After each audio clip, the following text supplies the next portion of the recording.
पंडित दीनदयाल उपाध्याय सरस्वती विद्या मंदिर inter college, UP board Lakhimpur Kheri.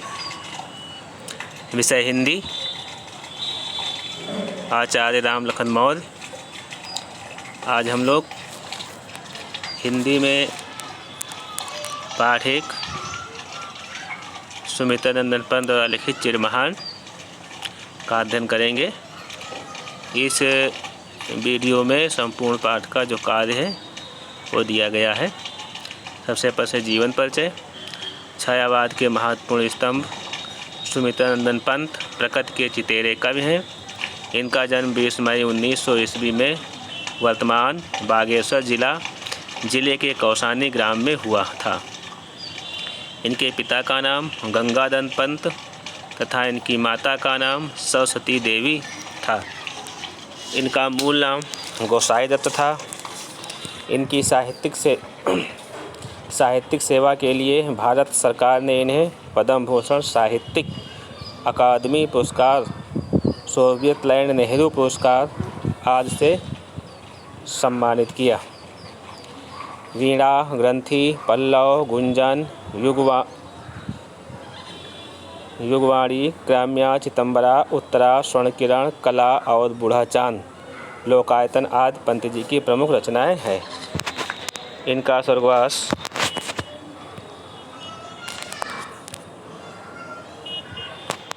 अब आगे जो हम पढ़ेंगे इसमें अवतरण है। इस अवतरण का व्याख्या पढ़ेंगे। सबसे पहले अवतरण लिखा जाता है। पहली पंक्ति लिखी जाती है जगजीवन, फिर डैश, फिर अंत में हिस्सा, यानी जहाँ तक हम व्याख्या लिखना चाहते हैं। फिर लिखते हैं संदर्भ। यह पद्यांश हमारी पाठ्य पुस्तिका ओजता के चिरमहान नामक पाठ से लिया गया है। इसके रचयिता कविवर सुमित्रा नंदन पंत जी। प्रसंग। प्रस्तुत कविता में भय, संशय, अंधभक्ति से दूर रहकर मानव सेवा और भाईचारे की स्थापना पर बल दिया गया है और कवि ईश्वर से प्रार्थना करता है कि मुझे ऐसी शक्ति प्रदान करो जिसमें मैं लोक कल्याण करके अपना जीवन सार्थक कर सकूं। इस प्रकार कोई भी पद्यांश आ जाए तो ये संदर्भ प्रसंग इसी को लिखना है। व्याख्या अलग अलग रहेगी। तो ऊपर वाले अवतरण की व्याख्या है। कवि ईश्वर से प्रार्थना करते हुए कहता है कि हे प्रभु, मैं उसका प्रेमी बनूं जो समान रूप से मनुष्य मात्र का कल्याण करने वाला हो, संसार रूपी जीवन में जो दीर्घ काल तक रहने वाला हो, श्रेष्ठ सौंदर्य से परिपूर्ण हो। अगला है पैराग्राफ जो लिया गया है, जिससे जीवन में डैश अखिल व्यक्त। संदर्भ प्रसंग हमने लिख दिया। यह व्याख्या नंबर 1 से लिखें, अर्थात जो 1 वाली व्याख्या में ऊपर प्रसंग और संदर्भ लिखा है उसको लिखेंगे। इसकी व्याख्या है, हे प्रभु, मैं वह प्रकाश बन सकूं जिसमें संपूर्ण प्राणी समाहित हो जाएं, जिससे जीवन में शक्ति प्राप्त हो तथा भय, शक, संदेह एवं बिना सोच विचार और अंधविश्वास के किसी के प्रति निष्ठा रखने की भावना का निवारण हो सके। अब इसी में तीसरा खंड जो लिया गया है अवतरण, पाकर प्रभु से लेकर के और विहान तक। इसमें भी अगर ये पैराग्राफ परीक्षा में आता है तो संदर्भ और प्रसंग पहले वाला है। अब इसकी व्याख्या, हे प्रभु, तुमसे संसार के मनुष्य मात्र की पूर्ण रक्षा करने का अमरदान प्राप्त कर मैं कृतज्ञ हूँ। मुझे ऐसी शक्ति दो कि मैं एक बार पुनः नए जीवन का प्रातःकाल ला सकूं, अर्थात प्राणी को सुखी व समृद्ध बना सकूं। इस प्रकार से इस पाठ की व्याख्या पूरी हो गई। अब इसमें 4 प्रश्न हैं।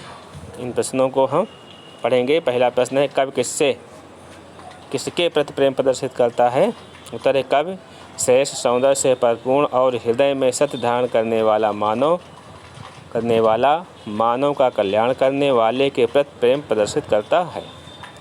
प्रश्न नंबर 2 है, कवि किस प्रकार का प्रकाश बनना चाहता है?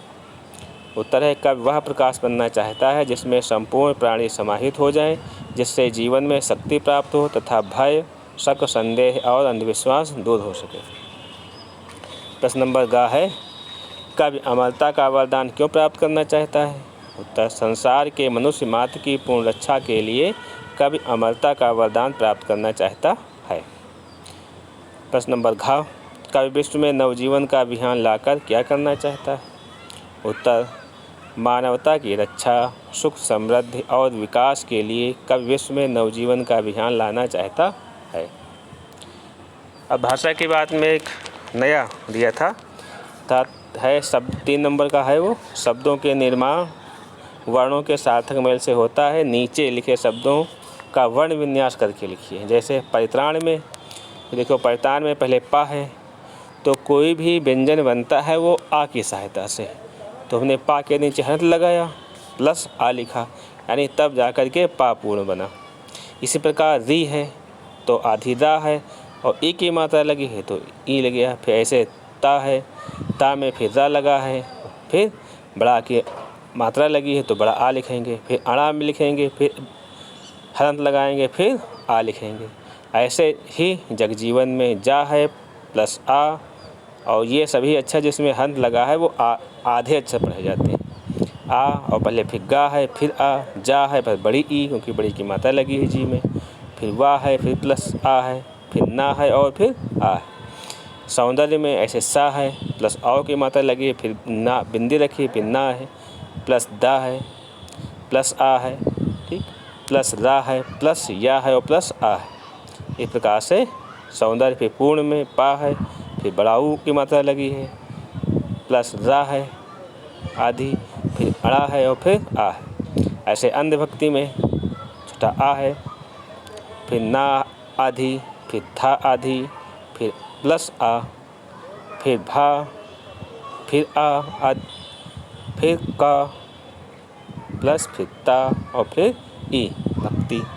ऐसे प्राण में और ऐसे अभिज्ञान में, ऐसे व्यक्ति में। इस प्रकार से इस पाठ का जो अध्ययन पूरा हुआ। अब इस प्रकार से हमारे इस जो है वीडियो में समस्त पाठ पढ़े हुए हैं, जिनको आप पढ़ेंगे और लिखेंगे।